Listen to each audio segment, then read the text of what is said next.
அப்பா.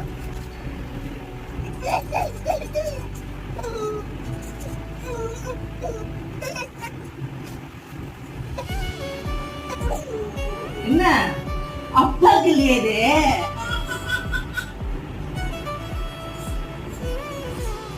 ஏண்டா உனக்கு வேணுமா? உனக்கு வேணுமா?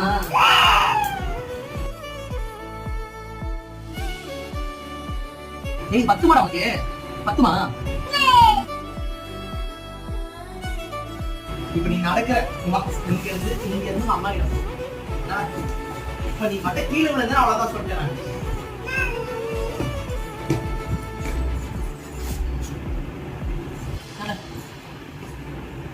உன் ஷூவே தூக்க முடியல உன்னால. இப்ப அம்மா கிட்ட போ.